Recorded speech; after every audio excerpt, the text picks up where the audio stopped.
الحمد للہ رب العالمین والعاقبۃ للمتقین والصلاة والسلام علی رسولہ الکریم وعلی آلہ واصحابہ اجمعین وعلی کل من تبعہم بإحسان الی یوم الدین. اما بعد فاعوذ باللہ من الشیطان الرجیم. بسم اللہ الرحمن الرحیم. وعباد الرحمن الذین یمشون علی الارض ہونا.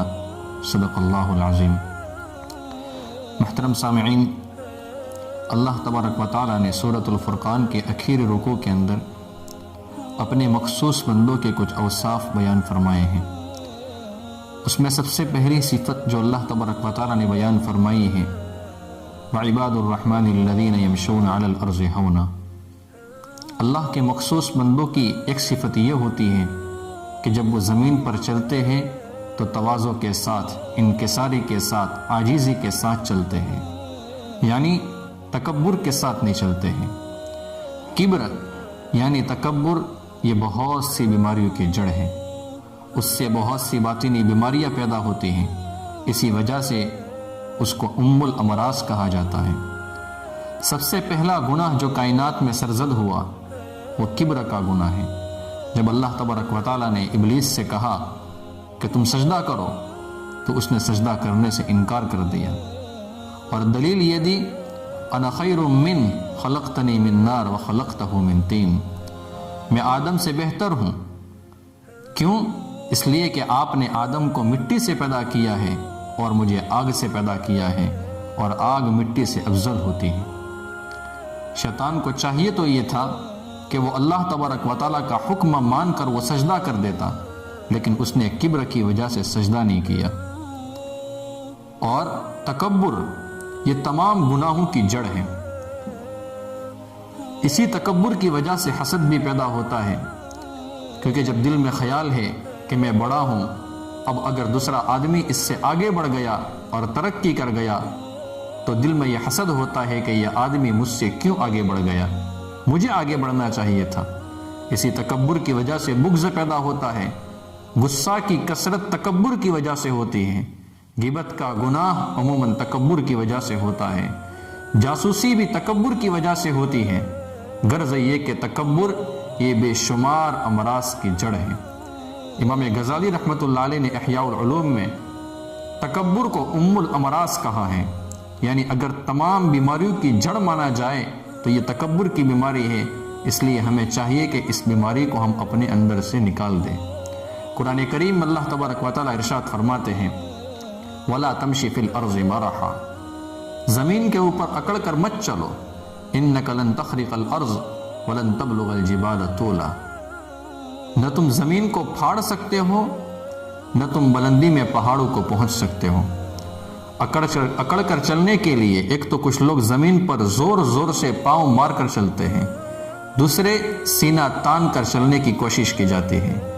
پہلی صورت کے لیے کہا گیا کہ پاؤں چاہے تم کتنے ہی زور سے مار لو، تم زمین کو پھاڑ نہیں سکتے ہو. اور دوسری صورت کے لیے یہ فرمایا گیا کہ سینہ تان کر اپنا قد اونچا کرنے کی کتنی ہی کوشش کر لو، تمہاری لمبائی پہاڑوں سے زیادہ نہیں ہو سکتی ہے. اگر لمبا قد ہی فضیلت اور بڑائی کا معیار ہوتا تو پہاڑوں کو تم سے افضل ہونا چاہیے تھا. تو اللہ تبارک و تعالیٰ نے قرآن کریم میں بھی منع فرما دیا کہ تکبر کے ساتھ چلنے کی اجازت نہیں ہے، اور حکم بھی فرما دیا کہ تم تکبر کے ساتھ مت چلو. اب ہم آتے ہیں اللہ کے نبی صلی اللہ علیہ وسلم کی احادیث کی طرف کہ اللہ کے نبی صلی اللہ علیہ وسلم نے امت کو کیا تعلیمات دی ہیں. اللہ کے نبی کی تعلیمات میں سے ایک تعلیم یہ ہے، صحیح بخاری کی روایت موجود ہے، حضرت ابو ہریرہ رضی اللہ تعالیٰ عنہ سے روایت ہے کہ رسول اللہ صلی اللہ علیہ وسلم نے فرمایا کہ تم میں سے کوئی شخص ایک جوتا پہن کر نہ چلے، یا تو دونوں کو اتار کر چلے یا پھر دونوں کو پہن کر چلے. ہاں، اگر کبھی ایسا ہو سکتا ہے کہ ہم نے ایک جوتا پہنا ہوا ہے اور دوسرا جوتا جو ہے وہ 2-4 قدم کے فاصلے کے اوپر ہے، تو وہاں پر اگر ہم چل کر ایک جوتا پہن کر جاتے ہیں تو اس میں کوئی حرج کی بات نہیں ہے.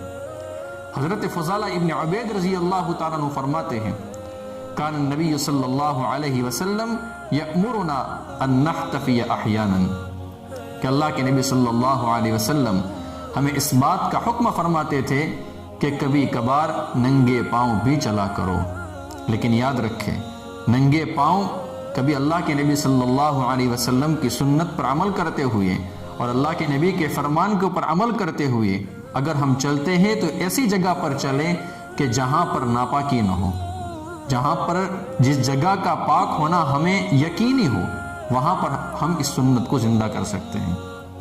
اللہ کے نبی صلی اللہ علیہ وسلم کی ایک تعلیم اور بھی ہے کہ اگر کوئی اہم کام پیش آتا ہے تو ہم تیزی کے ساتھ بھی چل سکتے ہیں۔ نبی کریم صلی اللہ علیہ وسلم کا عام معمول تو یہ تھا کہ آپ صلی اللہ علیہ وسلم مناسب رفتار سے چلتے، کبھی کوئی اہم کام ہوتا تو تیزی سے بھی چل لیتے تھے۔ چنانچہ امام بخاری رحمۃ اللہ علیہ نے الادب المفرد میں اس پر باب قائم کیا ہے۔ حضرت عبداللہ ابن عباس رضی اللہ تعالیٰ عنہما سے مروی ہے کہ ہم لوگ بیٹھے ہوئے تھے، اللہ کے نبی صلی اللہ علیہ وسلم تیزی کے ساتھ ہماری جانب آئے، ہم لوگ آپ کی تیزی کے ساتھ آنے کی وجہ سے ڈر گئے۔ ہمارے پاس پہنچنے کے بعد آپ نے ہمیں سلام کیا اور فرمایا کہ میں تمہارے پاس اس لیے تیزی کے ساتھ آیا ہوں کہ تم کو شب قدر کی اطلاع کرو، لیکن تمہاری باہمی باتوں کی وجہ سے میں شب قدر کی تعین کو بھول گیا ہوں، اب تم اسے رمضان المبارک کی آخری عشرے میں تلاش کرو۔ تو اللہ کے نبی صلی اللہ علیہ وسلم کی سنت سے یہ ثابت ہوتا ہے اور اللہ کے نبی کے صلی اللہ علیہ وسلم کے فرمان سے یہ ثابت ہوتا ہے کہ اگر کوئی اہم کام پیش آتا ہے تو ہم تیزی کے ساتھ بھی چل سکتے ہیں۔ اللہ کے نبی کی ایک تعلیم اور بھی ہے کہ اگر ہم راستے میں چلتے ہیں تو نگاہوں کو جھکا کر چلیں۔ نگاہوں کو جھکا کر چلنا یہ بہت بڑا عمل ہے۔ قرآن کریم اللہ تبارک و تعالی ارشاد فرماتے ہیں قُلْ لِلْمُؤْمِنِينَ يَغُضُّوا مِنْ أَبْصَارِهِمْ وَيَحْفَظُوا فُرُوجَهُمْ، مومنوں اپنی نگاہوں کو جھکا کر چلو۔ حضرت ابو سعید خدری رضی اللہ تعالیٰ عنہ سے روایت ہے، اللہ کے نبی صلی اللہ علیہ وسلم نے فرمایا کہ تم راستوں میں بیٹھنے سے بچو۔ صحابہ کرام نے عرض بھی کیا یا رسول اللہ راستے کا حق کیا ہے؟ تو آپ صلی اللہ علیہ وسلم نے فرمایا نگاہوں کو جھکانا۔ نبی کریم صلی اللہ علیہ وسلم کی عادت شریفہ یہ تھی کہ آپ چلتے تو پیچھے مڑ کر نہیں دیکھتے تھے، اس لیے راستے چلنے کے اسلامی آداب میں سے ایک یہ بھی ہے۔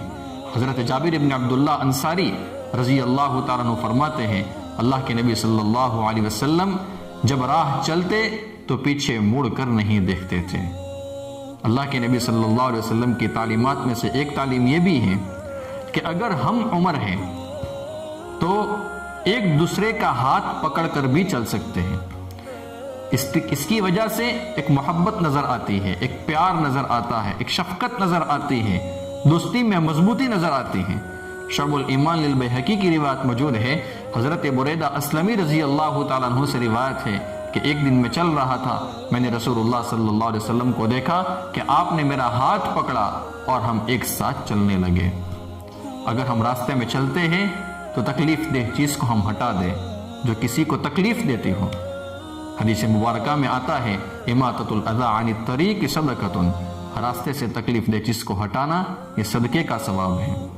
اگر ہم راستے میں چلتے ہیں تو ایک دوسرے کو سلام بھی کرے۔ اس سلسلے میں اللہ کے نبی صلی اللہ علیہ وسلم کی تعلیمی ہے، صحیح بخاری کی روایت ہے، حضرت ابو ہریرہ رضی اللہ تعالیٰ عنہ سے روایت ہے، اللہ کے نبی صلی اللہ علیہ وسلم نے فرمایا کہ سوار شخص پیدل چلنے والے کو اور پیدل چلنے والا شخص بیٹھنے والے کو سلام کرے۔ اگر ہم راستے میں چلتے ہیں، کوئی ایسا بندہ ہمیں مل جاتا ہے جو راستہ بھٹک گیا ہے تو اس کی ہم رہنمائی بھی کر لیں۔ حضرت ابو ذر رضی اللہ تعالیٰ عنہ سے روایت ہے، اللہ کے نبی صلی اللہ علیہ وسلم نے فرمایا کہ راستے بھولے ہوئے شخص کی رہنمائی کرنا بھی نیکی کا کام ہے۔ تو یہ میں نے چند ایک باتیں اس آیت مبارکہ کی روشنی میں اور احادیث کی روشنی میں نے آپ حضرات کی خدمت میں پیش کی۔ ہمیں چاہیے کہ ہم اللہ کے نبی صلی اللہ علیہ وسلم کے فرامین کے اوپر عمل کرنے والے بنیں۔ اللہ تبارک و تعالیٰ نے جو صفت قرآن کریم میں اپنے مخصوص بندوں کی پہلی فرمائی ہے وَعِبَادُ الرَّحْمَنِ الَّذِينَ يَمْشُونَ عَلَى الْأَرْضِ هَوْنًا، کہ اللہ کے مخصوص بندے وہ ہوتے ہیں جو زمین کے اوپر چلتے ہیں تو تواضع انکساری اور عاجزی کے ساتھ چلتے ہیں۔ اللہ تبارک و تعالیٰ مجھے اور آپ کو اس صفت کو اپنانے کی توفیق عطا فرمائے۔ وآخر دعوانا ان الحمد للہ رب العالمین۔